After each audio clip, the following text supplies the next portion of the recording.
ഇപ്പോൾ നമ്മളെ നാട്ടിൽ നേരെ ഉൾട്ടയാണ്. ഒരു ഉസ്താദാറ്റം ഗസ്റ്റായിട്ട് നമ്മളെ നാട്ടിൽ വന്ന 15 ആൾ ഇങ്ങനെ ആ ഹിജർ ഇസ്മായിൽ പോലെ ഇങ്ങനെ നിൽക്കും.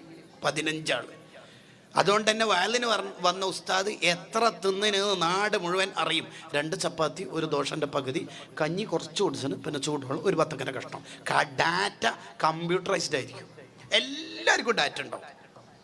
ഏതെങ്കിലും ഒരു ഉസ്താദ് കുറച്ച് നേരത്തെ വന്നിട്ട് ഒന്ന് റെസ്റ്റ് കിടക്കണം എന്ന് വിചാരിച്ചിട്ട് റൂമിൽ ഒന്ന് ഇരിക്കുമ്പോൾ എല്ലാ പരിചയക്കാരും വരും. സദാ വിശ്രമത്തിലാ, അതിൻ്റെ അർത്ഥം വിശ്രമിക്കാൻ വിടൂല എന്നാണ്. നമ്മളൊക്കെ ഒന്നൊരു കൾച്ചേർഡാവണം, കുറച്ച് മാറ്റമൊക്കെ വരണം. ഒരാളുടെ കൂടെ നിന്നിട്ട് ഇങ്ങനെ വർത്താനൊന്നും പറയരുത്. ഞാൻ അതിലേക്ക് വരാം. അപ്പോൾ കുട്ടികളെ ചെറുപ്പത്തിൽ തന്നെ ഇതൊക്കെ, ഞാൻ ഇതൊരു സ്ഥലത്ത് ക്ലാസ് എടുത്തപ്പോൾ ആ ക്ലാസ് കേട്ട് ഡിഗ്രിയൊക്കെ പഠിച്ച ഒരാൾ എന്നോട് പറഞ്ഞു, ഇതൊക്കെ പാലിച്ച എങ്ങനെ ഉസ്താദെ മക്കൾ നന്നാവാതിരിക്കുക, എന്തെല്ലാം കിതാബ് പറഞ്ഞേക്കണത്. അയാൾ പറഞ്ഞപ്പോൾ ഞാനും ഇങ്ങനെ കുറച്ചും കൂടി ഡീപ്പായി ആലോചിച്ചു. ശരി തന്നെയല്ലേ, ഇതൊക്കെ പഠിപ്പിക്കപ്പെട്ട ഒരു കുട്ടി എങ്ങനെയാ സ്വാലിഹാവാതിരിക്കുക? ബാക്കി കേൾക്ക്. സ്പീഡിൽ തിന്നുന്ന സ്വഭാവം ഉണ്ടാവും ചില കുട്ടികൾക്ക്. എന്ന് പറഞ്ഞാൽ അങ്ങനെ ഉണ്ടാവും ചില കുട്ടികൾക്ക്. എന്തെങ്കിലുമൊക്കെ കിട്ടിയാൽ ഇടത്തേക്ക് കഴിയുമ്പോഴും ഓനെ എടുത്തു വെക്കും, കാരണം ആരെങ്കിലും തിന്നാലോ എന്ന് ചോദിച്ചിട്ട്. അതുകൊണ്ടാണ് പലരും ഇഫ്താറിൻ്റെ സമയത്ത് 3 ഈത്തപ്പഴം തിന്നൽ സുന്നത്താണെന്നുള്ള സുന്നത്ത് എടുക്കൂല. എന്തുകൊണ്ട്? 3 ഈത്തപ്പഴമെല്ലാം തിന്ന് തീരുമ്പോൾ സമൂസ എല്ലാം കാലിയാവില്ല ഉസ്താദ്, എന്താ പറയും? അതുകൊണ്ടാണ് ആ പ്രശ്നം. കേട്ടാ, കുറേ തിന്നണം എന്ന വിചാരത്തിൽ കുട്ടികൾക്കുണ്ടാവും. അതുകൊണ്ടല്ലേ ഫത്തുൽ മീൽ ഒരു മസലാണ്, ഒന്നിച്ച് ഭക്ഷണം കഴിക്കുന്ന ആള് വലിയ ഉരുളയാക്കിയിട്ട് സ്പീഡായിട്ട് ഭക്ഷണം കഴിക്കുക. മറ്റുള്ളവരെക്കാൾ എനിക്ക് കിട്ടണം, കുറേ ഞാൻ തിന്നണം എന്ന് വിചാരിച്ച് വലിയ ഉരുളയാക്കൽ ഹറാമാണെന്നാ. ഹറാം മസല, ഹറാമാണത്. അപ്പൊ കുട്ടികളെ അത് നിരുത്സാഹപ്പെടുത്തണം. ചവച്ചരച്ച് തിന്നാൻ കുട്ടികളെ പഠിപ്പിക്കണം. അടുത്ത പറയാ, ചവച്ചരച്ച് തിന്നാൻ കുട്ടികളെ പഠിപ്പിക്കണം. അത് ആരോഗ്യപരമായും നല്ലതാണ്.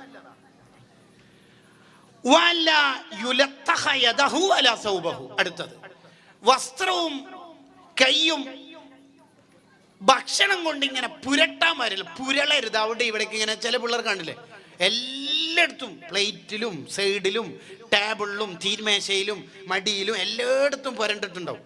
അത് വളരെ മോശം സ്വഭാവമാണെന്ന് കുട്ടികളെ പഠിപ്പിക്കണം.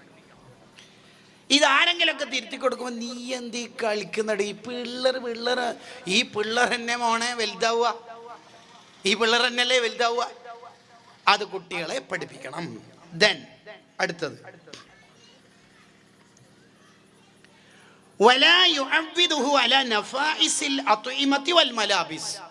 വളരെ വിലപിടിപ്പുള്ള ഫുഡ്, വിലപിടിപ്പുള്ള ഡ്രസ്സ്, ഇത് തന്നെ കുട്ടികളെ ശീലിപ്പിക്കരുത്.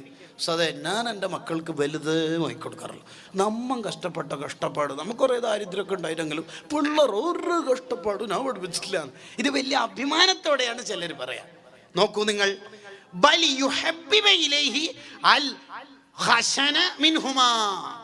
വളരെ പരുവരക്കൻ ഡ്രസ്സും ഉച്ചക്കത്തെ കറി രാത്രിയൊക്കെ കഴിക്കാൻ കുട്ടികളെ പരിശീലിപ്പിക്കണം.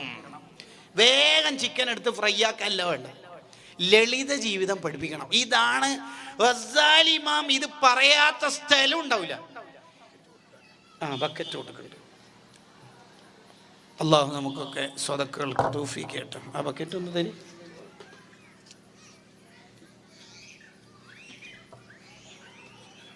ഉണ്ട്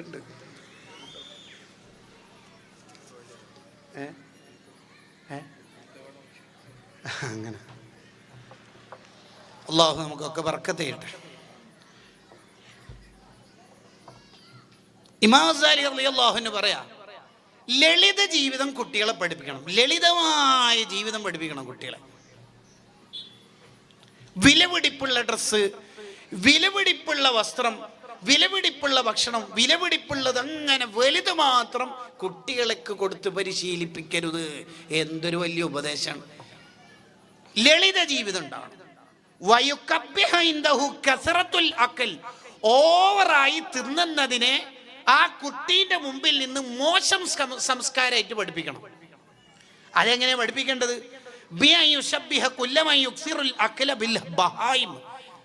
ഓവറായി തിന്നുന്നത് മൃഗത്തിന്റെ സ്വഭാവമാണെന്ന് കുട്ടികളെ ചെറുപ്പത്തിൽ തന്നെ ബോധ്യപ്പെടുത്തണം. ചിലപ്പോൾ മദ്രസയിൽ ഉസ്താദിനോടോ സ്കൂളിലെ സാറിനോടോ PTA മീറ്റിങ്ങിലോ പാരൻസ് മീറ്റിങ്ങിലോ വന്നിട്ട് ചിലർ വന്ന് പറയും, എന്തു പറയും, പക്ഷെ അത് ഇവൻ തീരെ തിന്നൂല. എത്ര തിന്നും? ആകെ 2 ചപ്പാത്തിയൊക്കെ തിന്നുള്ളൂ. അൽഹംദുലില്ലാ ഓന് മറ്റോ ഇരട്ടയാണ്, ഒന്നിച്ച് ജനിച്ചാണ്. ഓൻ അൽഹംദുലില്ലാ 4-5 ചപ്പാത്തി തിന്നും, 5-10 കിലോയൊക്കെ തിന്നും, 5 ദോശയൊക്കെ തിന്നും. ഇവനാകെ 2 എന്നുള്ളൂ. എത്രാം ക്ലാസ്സിലാണ് രണ്ടാളും? 2-ാം ക്ലാസ്സിൽ. ഈ 2-ാം ക്ലാസ്സിലുള്ളവന് 2 പിന്നെ എത്ര തിന്നിട്ട്? മറ്റോൻ എത്ര? 5 ചപ്പാത്തിയോ. ഇവൻ 10-ാം ക്ലാസ്സിലെത്തുമ്പോൾ പോരന്നെ വിഴുങ്ങുമല്ല. ഈ ഓവർ തിന്നുന്നതിനെ നിരുത്സാഹപ്പെടുത്തണം. എന്താ ചെയ്യേണ്ടത്? ഓവർ തിന്നുന്ന കുട്ടികൾ വളരെ മോശം സ്വഭാവമാണെന്ന് ഒരാളുടെ പേര് പരാമർശിക്കാതെ ആ വിശേഷണം വളരെ വൃത്തികെട്ട വിശേഷണമാണെന്ന് കുട്ടികൾക്ക് ബോധ്യപ്പെടുത്തുകയും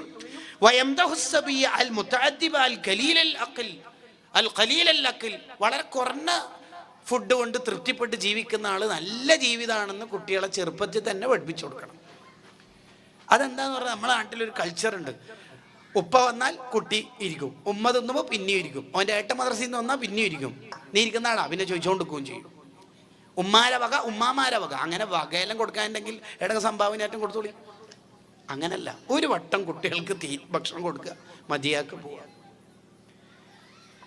ദെൻ ഇമാം ഗസാലി റളിയല്ലാഹു അൻഹു തുടരുകയാണ്. വയഹ്ഫളു അനി സിബ്യാനില്ലദീന ഉവ്വിദു തനഉമ വൽരിഫാഹിയത വലുബ്സു സിയാബിൽ ഫാഖിറ വഅൻ മുഖാലിതതി കുല്ലി മാ യുൽഹിഹി. ഓ, ഇതൊരു പോയിന്റാണ്. വലിയ ആഠ്യത്വം ഉള്ള ആൾക്കാരുണ്ട്, വലിയ ആഠ്യത്വമുള്ള ആൾക്കാർ. അത്തരം കൂട്ടുകാരെ നമ്മളെ മക്കൾക്ക് ഇല്ലാതിരിക്കാൻ ശ്രദ്ധിക്കണം. അങ്ങനെ ആകുമ്പോഴാണ് നമ്മളെ മോള് വീട്ടിൽ വന്നിട്ട് കോസ്മെറ്റിക്സ് എല്ലാം ഇങ്ങനെ വാങ്ങാനുള്ള പൈസ ഇങ്ങനെ ശേഖരിക്കാനുള്ള ശ്രമം ഉണ്ടാവും. കണ്ടോ, ആഠ്യത്വം ഉള്ള ആൾക്കാരുണ്ടാവും. അവരുടെ കൂടെ കുട്ടികളെ കൂടെ കൂട്ടാൻ പാടില്ല. കാരണം അവരുടെ കൂടെ കൂടിയാൽ നമ്മളെ കുട്ടികൾ കിബറന്മാരായി മാറും. നബി സല്ലല്ലാഹു അലൈഹി വസല്ലം തങ്ങളുടെ ഉപദേശം തന്നെ നിങ്ങളെപ്പോഴും താഴെ ഉള്ളവരിലേക്ക് നോക്കണം എന്ന്. എന്തിനാണ് ഈ താഴെ ഉള്ളവരിലേക്ക് നോക്കണം എന്ന് ഇസ്ലാം പറയണത്? നമുക്ക് കിട്ടിയ അനുഗ്രഹം മനസ്സിലാവണമെങ്കിൽ നമ്മൾ താഴെ ഉള്ളവരിലേക്ക് നോക്കണം. ഇപ്പോൾ ഏകദേശ വാലിൻ്റെ സദസ്സിൽ വരുന്ന ഉസ്താദ്മാരോട്, തങ്ങന്മാരോട് അത്യാവശ്യം പ്രായമാവാനിരിക്കുന്ന ഏകദേശ ആളും പറയുന്ന കാര്യം എന്താ? അതേ കാര്യമായിട്ട് വേർക്കണം. എന്താണ്? മുട്ട് ഭയങ്കരമായിട്ട് വേദന. എപ്പോൾ തുടങ്ങി? ഒരു 6 മാസമായി എന്ന് പറയും. ഇയാൾക്ക് ഒറ്റ പരിഹാരമേ ഉള്ളൂ. ഫലസ്തീനിൽ ഗസയിൽ കാല് പോയ കുട്ടികളുടെ ഫോട്ടോ നോക്കിയാൽ മതി, മുപ്പര് മുട്ടുവേദന പോകും. ഒന്നൂറ് ഇല്ല അസ്വലം മിങ്കും. നിങ്ങൾ താഴെയുള്ളവരിലേക്ക് നോക്കിയാൽ കിട്ടിയ അനുഗ്രഹം മനസ്സിലാവും. വണ്ടിയെല്ലാം മാറ്റണമെന്നുണ്ട് ഉസ്താദേ. 800 ആൾട്ടോ ചെറിയ വണ്ടി ഒന്നും ആകുന്നില്ല, ഫാമിലിയെല്ലാം വലുതായാലും ഇപ്പം തിരിയുന്നില്ല. ഇയാൾക്ക് ഈ സാധനം മാറണം എന്നുണ്ടെങ്കിൽ ബൈക്കന്നില്ലാത്ത കുറേ ആളുടെ ബസ് സ്റ്റോപ്പിൽ കാത്തുക്കും. ഓരോ നോക്കിയാൽ മതി, അപ്പോൾ പിന്നെ ഏകദേശം പ്രശ്നം മാറിക്കോളും. അതാണ് ഉൻദുറു ഇല അസ്ഫല മിൻകും. അല്ലാണ്ട് താഴെ ഇങ്ങനെ നോക്കാനല്ലേ പറയണത്. ആർത്തി വരുന്നത് കൊണ്ടാണ് വലാ തൻദുറു ഇലാ മൻ ഹുവ ഫൗകക്കും. നിങ്ങളെ മുകളിലുള്ളവരിലേക്ക് നോക്കരുത് എന്ന് പറയുന്നത് ആർത്തി എന്ന വൃത്തികെട്ട സ്വഭാവം ഇല്ലാതിരിക്കാൻ. ശുക്ർ എന്ന് പറയുന്ന ഗുണം കിട്ടാനാണ് താഴെ ഉള്ളവരിലേക്ക് നോക്കാൻ പറയുന്നത്. നബി സല്ലല്ലാഹു അലൈഹി വസല്ലം നിങ്ങളുടെ ഓരോ ഹദീസിനും വലിയ ആശയം ഉണ്ടാവും. അപ്പോൾ നമുക്ക് ആർത്തി ഉണ്ടോ ഇല്ലയോ എന്ന് മനസ്സിലാവണമെങ്കിൽ ഒരു പരീക്ഷണം നടത്തിയാൽ മതി. എന്താ ആർത്തി ഉണ്ടോ ഇല്ലയോ എന്ന് മനസ്സിലാക്കാനുള്ള പരീക്ഷണം? നമുക്ക് കോമണായ ആർത്തി എന്തായാലും ഉണ്ടാവും. ബിരിയാണി, മന്തി, ചപ്പാത്തി, നൂൽപുട്ട്, പൊറോട്ട, ചിക്കൻ എല്ലാം കഴിച്ചതിന് ശേഷം എന്നിട്ട് ചോദിക്കും പുഡിംഗ് ഇല്ലേ? അതെന്നല്ലേ ആർത്തി. അല്ലാണ്ട് ആർത്തി എന്ന് പറഞ്ഞാൽ ഒരു ഡ്രൈവറെ വേറെ ഒന്നല്ലല്ലോ. ഇതന്നല്ലേ ആർത്തി. കണ്ടോ കേട്ടോ, അതിന് വലിയ ചാരി ഇരുന്നിട്ട് ഫ്രൂട്ട്സ് എടുക്കടാ കേട്ടോ. ഏയ് ഇനി ഒരു കുറച്ചും കൂടി സാഹിത്യത്തിലുള്ള ആർത്തി എങ്ങനെയാന്ന് വെച്ചാൽ, ഇപ്പം ഒരു പണക്കാരനുണ്ടാവും കാറിൽ, എന്നിട്ട് ടെക്സ്റ്റൈൽസിൻ്റെ അടുത്ത് നിർത്തിയിട്ട് നല്ല ഡ്രസ്സ് കേട്ടോ പിള്ളേർക്ക് പറ്റിയ, പക്ഷെ പൈസ എടുത്തിട്ടും ഇല്ല, അക്കൗണ്ടിലും പൈസ ഇല്ല. ഇത് സാഹിത്യത്തിലുള്ള ആർത്തിയാണ്. ഇയാൾ കേൾക്കാൻ വേണ്ടിയിട്ടാണ് അത് പറയുന്നത്.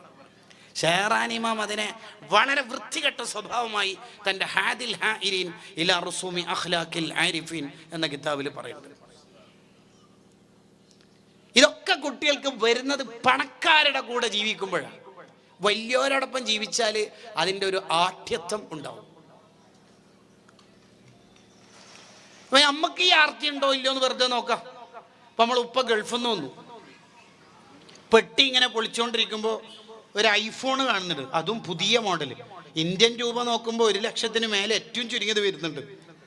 അത് നമുക്ക് എന്തായാലും ആവശ്യമില്ല. കാരണം നമ്മളെ ഫോണ് പുതിയ 1 മാസേ ആയിട്ടുള്ളൂ, പുതിയത് റിലീസ് ചെയ്തിട്ട് ഇപ്പം ഇറക്കിയത്. ഇപ്പം അടുത്തല്ലേ ഫോൺ ഉപയോഗിക്കാൻ തുടങ്ങി. ഒന്നും പ്രശ്നമില്ല. അതുകൊണ്ട് നമുക്ക് ആവശ്യമില്ല ഫോൺ. ആരെയും നമ്മൾ പിന്നെ ഉപ്പ വേറെ ആയിരിക്കല്ലോ പലതും സാധനം കൊണ്ടുവരാറുണ്ട്.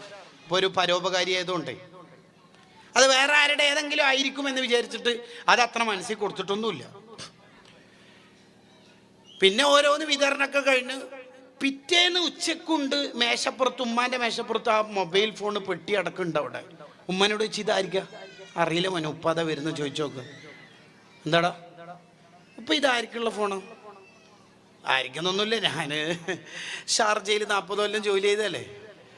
അവിടുന്ന് വിരമിച്ച് റിട്ടയർഡായിട്ട് വരുമ്പോഴേ നമ്മളെ ബോസ് എന്നോട് പറഞ്ഞതാണ്, മഹ്മൂദേ എന്തെങ്കിലും ഒരു ഹദിയ വേണ്ടതെന്ന് ചോദിച്ചിട്ട് ഞാൻ നല്ലൊരു ഫോൺ വാങ്ങി ആയിരിക്കെങ്കിലൊക്കെ കൊടുത്തത്. എനിക്ക് ഏതായാലും നിങ്ങളിപ്പോൾ ഐഫോണൊന്നും വേണ്ട മക്കളെ. ഏതായാലും 4 ആൺമക്കളുണ്ട്, 2 പെൺമക്കളുണ്ട്. 2 പെൺമക്കളുടെ പുതിയ പിള്ളേരും ഉണ്ടല്ലോ, ആർക്കെങ്കിലും വേണമെങ്കിൽ എടുത്തോട്ടെ എന്ന് വിചാരിച്ചിട്ട് ഞാൻ കൊടുന്നതാണ്. എനിക്ക് ആവശ്യമില്ല എന്ന് ഉപ്പ പറഞ്ഞാൽ നമ്മൾ ആർത്തി വണ്ടി സ്റ്റാർട്ടാക്കിയിട്ട് വരും. ആർക്കും വേണ്ട, പിന്നെ ആർക്കും വേണ്ടെങ്കിൽ എൻ്റെ ഫോൺ എന്താണെന്നറിയില്ല, ചെറുങ്ങനെ ഹാങ്. ഇതിൻ്റെ മലയാളമാണ് ആർത്തി. അല്ല നിങ്ങളെന്ത് വിചാരിച്ചു ഇതെന്തോ ഡ്രൈവറെ വരാന്നറ്റം വിചാരിച്ചോ? ഇതാണ് ആർത്തി എന്ന് പറഞ്ഞത്. ഇത് വന്നാൽ പിന്നെ നമുക്ക് ആഖിറത്തിലേക്ക് അടുക്കാൻ കഴിയില്ല. ആഖിറത്തിലേക്ക് അടുക്കാൻ കഴിയില്ല. ഗസാലി ഇമാം റളിയല്ലാഹു അൻഹു പറയണം, വളരെ ചെറുപ്പത്തിൽ തന്നെ അത്തരം സ്വഭാവം നമ്മളെ കുട്ടിയൊക്കെ വരാതിരിക്കാൻ ശ്രദ്ധിക്കണം. ഓരോ ഉപദേശത്തിലും ഈ ഒരു ആശയം ലിംനിയായിട്ടുണ്ടാവും. ഇന്റേണലായിട്ട് ഗസാലി ഇമാം റളിയല്ലാഹു അൻഹു അത് ആഡ് ചെയ്തിട്ടുണ്ടാവും. ദുനിയാവിനോട് സ്നേഹം വരാതെ മക്കളെ നോക്കണേ നോക്കണേ എന്നിങ്ങനെ പറഞ്ഞുകൊണ്ടിരിക്കും. എന്നിട്ട് പറയാ വയുവജ്ജിഹു ഇലൽ മക്തബ് വയതഅല്ലമുൽ ഖുർആൻ വഅഹാദീസൽ അഖ്യാർ. മദ്രസയിലേക്ക് അയക്കണം കുട്ടികളെ, ഖുർആൻ പഠിക്കണം കുട്ടികൾ, ഹദീസ് പഠിക്കണം. വഹികായത്തുൽ അബ്റാരി വഅഹ്വാലിഹിം, മഹാന്മാരുടെ ചരിത്രം പഠിക്കണം. എന്തിന്? ലിയൻ അരിസ ഫീ നഫ്സിഹി ഹുബ്ബസ് സ്വാലിഹീൻ, സ്വാലിഹീങ്ങളോടുള്ള മഹബത്ത് അവന്റെ ഖൽബിൽ രൂഢമൂലമാവാൻ ചെറുപ്പത്തിൽ തന്നെ കുട്ടികൾക്ക് സ്വാലിഹീങ്ങളുടെ സ്നേഹം കിട്ടണം. അതിന് ഉമ്മമാര് നല്ലോണം ശ്രദ്ധിക്കണം. 2 കാര്യമാണ് ഇവിടെ പറയാനുള്ളത്. ഒന്ന്, ഉമ്മമാര് സ്വാലിഹീങ്ങളുടെ ചരിത്രം നന്നായിട്ട് കുട്ടികൾക്ക് പഠിപ്പിച്ചു കൊടുക്കണം. ഉപ്പമാർക്ക് അത് കഴിയൂല എന്നാണ് എൻ്റെ ഒരു കൺസെപ്റ്റ്. തിരക്ക് പിടിച്ച ജീവിതത്തിനിടയിൽ അത് നടക്കൂല. കാരണം മൂപ്പര് തളർന്നിട്ട് വീട്ടിലേക്ക് വരുമ്പോൾ ഉപ്പ എന്താ ഒരു കഥ അങ്ങനെ കുറെ അവൻ്റെ കഥ കഴിയാൻ സാധ്യത ഉണ്ട്. അതുകൊണ്ട് പിന്നെ നിങ്ങൾ ഏറ്റെടുക്കുന്നതായിരിക്കും നല്ലത്. ആണുങ്ങൾ അത് നടക്കൂല. ആണുങ്ങൾക്ക് GPay ഗൂഗിൾ പേയിലും ചെയ്യാൻ ആണുങ്ങൾക്ക് കഴിയുമോ എന്നല്ലാണ്ട് ഒരു തങ്ങളെടുത്ത് പോയിട്ട് തങ്ങൾ പറയാണ് 41 ദിവസം ബദരീങ്ങൾ വലിയ യാസീൻ ഓതിയാൽ മതി കുട്ടീൻ്റെ അസുഖം മാറും. എന്നേരം തന്നെ ഈ ഭർത്താവ് തലച്ചോറിനോട് ചോദിക്കും, അത് ഞാൻ എന്നെ ഓതണോ? നിർബന്ധമൊന്നുമില്ലല്ലോ, മതിയതല്ലേ. നമ്മളൊരു ടൈപ്പിൻ്റെ ടീമാണ്. അതുകൊണ്ട് ഭാര്യ പറഞ്ഞു കൊടുക്കണമായിരിക്കും കുറച്ചുകൂടി നന്നാവും. ഫൽഫർ ബിദാത്തി ദീൻ, കഥയുള്ള പെണ്ണിനെ കെട്ടണം. കഥ വേണം അവൾക്ക്, എന്നാലേ കഥ പറഞ്ഞു കൊടുക്കാൻ പറ്റുള്ളൂ. കണ്ണടിയിലും മിസ്സടിയിലും കെട്ടിയാൽ കുടുങ്ങും. ഫൽഫർ ബിദാത്തി ദീൻ, കഥ വേണം, ദീൻ വേണം കുട്ടികൾക്ക്. സ്വാലിഹീങ്ങളെ ചരിത്രം ചെറിയ പ്രായത്തിൽ കുട്ടികൾക്ക് പഠിപ്പിച്ചു കൊടുത്താൽ ഇമാം വാക്ക് തരികയാണ്, അവൻ്റെ മനസ്സിൽ സ്വാലിഹീങ്ങളോടുള്ള ഹുബ്ബ് വരും. പിന്നെ എങ്ങനെയാ വഹാബിയാവുക? പിന്നെ എങ്ങനെയാ ഒരു മുജാഹിദാരനാവുക? അവൻ അതിലൊന്നും പെടൂല. അതിന് മദ്രസയിലേക്ക് അയക്കണം. ഉസ്താദുമാരുടെ അടുത്തുനിന്ന് ദീൻ പഠിക്കണം, സ്വാലിഹീങ്ങളുടെ ചരിത്രം പഠിക്കണം. കാരണം ഒരു കുട്ടിനെ മദ്രസയിലേക്കൊക്കെ അയച്ച് ഒരു 6ാം ക്ലാസ്സിന് 7ാം ക്ലാസ്സിന് ഒഴിവാക്കി വിട്ടാൽ +2 വരെയുള്ള ഒരു മദ്രസയിൽ നിന്ന് ആ കുട്ടീനെ ഒഴിവാക്കിയാൽ നിങ്ങൾ ആലോചിക്കുക, ഈ കുട്ടിക്ക് ഇനി മരണം വരെ എനിക്ക് +2 degree PG set net diploma പലതും സാധ്യത ഉണ്ട്. മെറ്റീരിയൽ ഭൗതിക വിദ്യാഭ്യാസം ദീന് ഇനി പഠിക്കാൻ മരണം വരെ എന്ത് സാധ്യതയുള്ളത്? എങ്ങനെയാ ഉപ്പിയുമ്മയൊക്കെ ധൈര്യത്തിൽ ഇങ്ങനെ ഒഴിവാക്കണത്? ഒരു ആഖിറം പേടി വേണ്ടേ? ആഖിറത്തിൽ ഈ മക്കളെ കുറിച്ച് അള്ളാഹു ചോദിക്കൂലേ? എന്താ നമ്മൾ ഉത്തരം പറയാ? ഈ മക്കൾ തുറന്ന് പറയൂലേ? കോടതി തന്നെ പറയുന്നില്ല ഉമ്മാനി ഉപ്പാനക്ക് വേണ്ട ഓറയാ വേണ്ടി. ഈ മക്കൾ പിന്നെ പറയാതിരിക്കും ആഖിറത്തില്? ഇവിടുത്തെ സാധാ കോടതി എന്ന് പറയുന്നില്ലേ, അപ്പം പിന്നെ വലിയ കോടതി എന്ന് പറയാതിരിക്കും? മാത്രല്ല, ഇപ്പോഴത്തെ കുട്ടികൾക്ക് ചെറുപ്പത്തിലെ സ്വാലിഹീങ്ങളെ ചരിത്രം പറഞ്ഞു കൊടുത്താലുള്ള മെച്ചെന്താണെന്ന് ഞാൻ പറയാം. എന്താ വെച്ചെന്നറിയാം, ഇപ്പോഴത്തെ കുട്ടികൾ നേരിടുന്ന ഒരു പ്രശ്നം എന്ന് പറഞ്ഞാൽ മെന്റൽ ഹെൽത്ത് വളരെ കുറവാണ് കുട്ടികൾക്ക്. മനസ്സിന് ആരോഗ്യം കുറവ്. ഭയങ്കര തടിയും വലിയ ഭൂതക്കണ്ണാടിയും ഒക്കെ ഉണ്ടാവും, ബട്ട് മനസ്സിന് ആരോഗ്യം കുറവാണ്. അതുകൊണ്ടാണ് പണ്ടൊക്കെ നമ്മൾ SSLC എഴുതുന്ന കാലത്ത് 210 മാർക്കായിരുന്നു മിനിമം മാർക്ക് ജയിക്കാൻ. അന്ന് 210 കിട്ടിപ്പോയാൽ നമ്മൾ ലോകം കീഴടക്കിയ ഫീലിംഗ് ആയിരുന്നു. 46 ലഡു വാങ്ങും, 6 നമ്മൾ തന്നെ ഒന്നും, പിന്നെ 40 വിതരണം. എന്തായിരുന്നു, സ്കൂൾ മൊത്തം നമ്മളതുപോലെയായിരുന്നു നമ്മൾ ആഘോഷിച്ചിരുന്നത്. പക്ഷെ ഇന്നത്തെ കുട്ടി ഫാത്തിമ 10 വിഷയത്തിൽ 9 A+ഉം 1 A ആയിപ്പോയി എന്ന് വിചാരിച്ചോ. ആ കുട്ടീനോട് ചോദിച്ചു നോക്കിയേ, എന്താ മോളെ പരീക്ഷൻ്റെ റിസൾട്ട് എങ്ങനെ? ഫുൾ A+ കിട്ടുമെന്ന് വിചാരിച്ചു, പക്ഷെ എന്താണെന്നറിയില്ല, ഞാൻ അറിയുവേ. കളിയിൽ അർജന്റീന തോറ്റപ്പോൾ ആത്മഹത്യ ചെയ്യുന്നുണ്ട്. എങ്ങനെയുണ്ട് കുട്ടികളുടെ ആരോഗ്യം? എങ്ങനെയുണ്ട് ആരോഗ്യം? ആലോചിച്ച് നോക്കിയേ. ആരെങ്കിലും ഒന്ന് കളിയാക്കുമ്പോഴേക്ക് ആത്മഹത്യ പരിഹാരമായി ആലോചിക്കുകയാണ് പുതിയ തലമുറ. ചിന്തിച്ചു നോക്കിയേ. പണ്ടൊക്കെ സ്കൂൾ ഗ്രൗണ്ടിൽ നിന്നോ മാർക്കറ്റിൽ നിന്നോ കുട്ടീനെ പിടിച്ച് കൊണ്ടുവന്നിട്ട് വീട്ടിൽ റൂമിൽ പൂട്ടിയിട്ടാലും ഉമ്മ പറയും കുറച്ച് അടുക്കട്ടെ, കുറച്ച് പഠിക്കട്ടെ എന്ന് പറഞ്ഞാൽ നമുക്കൊരു ധൈര്യമാണ്. ഇന്ന് ആരും കൂട്ടിയിട്ട് വന്നല്ല, ഓളെന്നെ സ്വന്തം വന്നിട്ട് റൂമിൽ നിന്ന് ഉള്ളിൽ നിന്ന് പൂട്ടി നമുക്ക് പേടിയാന്നുള്ളതാണ്. ഉമ്മ ഇതൊന്ന് വിളിച്ചു നോക്കണം കേട്ടോ. എന്താ കാരണം? ആരോഗ്യം. എവിടെയാ പ്രശ്നം? മനസ്സിന് ആരോഗ്യം കുറവാണ്. മനസ്സിന് ആരോഗ്യം കുറവാണ്. ആത്മഹത്യ പെരുകുന്നു. ബിസിനസ് പൊട്ടിപ്പോയ ഒരുത്തൻ ഓനെന്താ ഇപ്പൊ ചെയ്യല്? ഉമ്മാന്റെ സ്വർണം വെക്കും, ഭാര്യന്റെ സ്വർണം വെക്കും, പിന്നെന്താ ചെയ്യല്? ഗൾഫിലേക്ക് മുങ്ങും. അതെന്നെ ചെറുപ്പക്കാർ പരിപാടി കണ്ടോ. മനസ്സിന് ആരോഗ്യം കുറവാണ്. തോൽക്കാൻ അറിയില്ല പുതിയ പിള്ളേർക്ക്, ജയം മാത്രം. Success is counted sweetest by those who never succeed എന്ന എമിലി ഡിക്കൻസന്റെ കവിത. എന്ന് പറഞ്ഞാൽ കുറച്ചിട്ടൊക്കെ തോറ്റിട്ടും പഠിച്ചിട്ടുമാണ് ജയിക്കാൻ. എന്ന് പറഞ്ഞാൽ ഉറക്കിനെ ജയിക്കുക. അപ്പൊ കുറച്ച് തോക്കും നമ്മളെ ശരീരം, എന്നാലും തോറ്റു കൊടുക്കുക, എന്നിട്ട് ജയിക്കണം, അധ്വാനിച്ച്. അതാണല്ലോ അധ്വാനം എന്ന് പറയുന്നത്. പക്ഷേ പുതിയ കുട്ടികൾക്ക് അതാവുന്നില്ല. അതിന് ഒറ്റ പരിഹാരമേ ഉള്ളൂ, ഹസ്ബുനല്ലാഹ്. അതന്നെ പരിഹാരം. വനിഅമൽ വക്കീൽ. മോനെ LLB കഴിഞ്ഞ ലീഗൽ വക്കീലിനേക്കാൾ ടോപ്പ് വക്കീല് അൽ വക്കീലായ ഓൾ ആൻഡ് ഓൾ ആയ അള്ളാഹ് ഉണ്ടോ ഇന്നലെ പഠിക്കുന്നത്. അത് ചെറുപ്പത്തിൽ തന്നെ 7000 കുട്ടികളെ കൊന്നിട്ടുണ്ട് ഫിറഔന്. എന്തിന്? മൂസാ നബി ജനിക്കുന്നു പേടിച്ചിട്ട്. എന്നിട്ട് മൂസാ നബിനെ ഫിറൗന്റെ കൊട്ടാരത്തിൽ തന്നെ അള്ളാഹ് വളർത്തി. എന്നിട്ടോ മൂസാ നബിക്ക് പാല് കൊടുക്കാൻ പെണ്ണുങ്ങളെ കിട്ടുന്നില്ല. 100-200 പെണ്ണുങ്ങൾ നിര വന്നു, ആരുടെ പാലും വേണ്ട. എന്നിട്ട് സ്വന്തം ഉമ്മ വന്നു കുടിക്കുമ്പോൾ ഫിറൗന്, പ്ലീസ് നിങ്ങൾ എടുത്ത് തന്നെ നിൽക്കോ, ശമ്പളം തരാം. കളി അള്ളാഹിനോട് കേട്ടാത്. ഇത് പിള്ളേർക്ക് ചെറുപ്പത്തിൽ കൊടുത്തോക്കിയേ. സൗർ ഗുഹയിൽ ശത്രുക്കൾ ഇങ്ങനെ വന്നു നിന്ന് സിദ്ദീഖ് റളിയല്ലാഹു അടക്കം പറഞ്ഞു, അവരെങ്ങാനും അവരുടെ കാലിന്റെ ഭാഗത്തേക്ക് നോക്കിയാൽ ലറആന, നമ്മളെ കാണും നബിയെ. മുത്തുനബി അതും കാണൂല. എന്ത് നബിയെ പറയണത്? അവരവരുടെ കാലിലേക്ക് നോക്കിയാൽ മതി, മറ്റേത് വലിയ മെഷീൻ സംവിധാനം ഒന്നും എടുക്കണ്ട. ലറആന, അവരിങ്ങനെ നോക്കി നമ്മളെ കാണും. ഇന്നല്ലാഹു നമ്മളെപ്പോ അറിയില്ലേ? എങ്ങനെ കാണൂല? മുമ്പിൽ സമുദ്രം, ബേക്കിൽ ഫിറൗനും ശത്രുക്കളും, ഒന്നിച്ചിരിക്കുന്ന ബനു ഇസ്രായേലുകാർ വോൾട്ടേജ് കുറവാ. ഒരു പറഞ്ഞു ഇന്നലെ മുതറക്കൂൻ, ഇപ്പൊ നമ്മളെ പിടിക്കും. മൂസാ നബി കല്ല പിടിക്കൂലെന്ന്. അതെ, ബേക്കിൽ ശത്രുക്കൾ, മുമ്പിൽ സമുദ്രം, പിന്നെ എങ്ങനെ പിടിക്കൂലെന്ന് പറയും. ഇന്നമഇ റബ്ബി സയഹ്ദീൻ. എൻ്റെ പേരല്ലുണ്ട്, എൻ്റെ പേര് നിങ്ങളെപ്പരല്ല, നിങ്ങൾ അതിന് ജോയിന്റ് സെക്രട്ടറി പൊളിയായിട്ടില്ല. അതേസമയത്ത് സിദ്ദീഖ് റളിയല്ലാഹു പറഞ്ഞത് ഇന്നല്ലാഹ മഅനാ, നമ്മളെപ്പര അല്ലുണ്ട്. സിദ്ദീഖ് റളിയല്ലാഹു പൊളിയാണ്. അതാണ് അതിൻ്റെ കാരണം. ഞാനിപ്പോൾ ആ ഒരു തഹ്ഖീഖിലേക്കല്ല നിങ്ങളെ ശ്രദ്ധ കൊണ്ടുവരുന്നത്. കുട്ടിക്ക് ചെറുപ്പത്തിൽ തന്നെ തവക്കുല് ഈമാനൊക്കെ കൊടുത്താൽ പതറൂല. ഭർത്താവ് എന്തെങ്കിലും പറയുമ്പോൾക്ക് എന്തെങ്കിലും ഇങ്ങനെ അങ്ങനെ ഉണ്ടല്ല. പഴയ ആൾക്കാർക്ക് കയറ് എന്നെല്ലാം പറഞ്ഞാൽ കെട്ടാനേ അറിയുള്ളൂ. ഇപ്പോൾ കയറ് കണ്ടാൽ നല്ല കയറാന്നല്ല, വെറുതെ ഒന്ന് ആത്മഹത്യ ചെയ്താലോ എന്ന് വിചാരിക്കണ കാലാണ്. മെൻ്റൽ ഹെൽത്ത് വളരെ കുറഞ്ഞുപോയി. എന്തെങ്കിലും ആരോഗ്യമൊക്കെ ആരോപണം ഉന്നയിക്കുമ്പോഴേക്ക് പേടിച്ചോടുക എന്ന് വിചാരിക്കുന്ന ഒരു കാലം. ഇതിന് ഒരു പരിഹാരം ചെറുപ്പത്തിലെ മനസ്സിന് ഈമാനിൻ്റെ ശക്തി കൊടുക്കുക. അതാണ് സ്വാലിഹീങ്ങളുടെ ചരിത്രം കൊണ്ടുള്ള ഫലം. ഞാൻ വിഷയം തുടരുന്നു.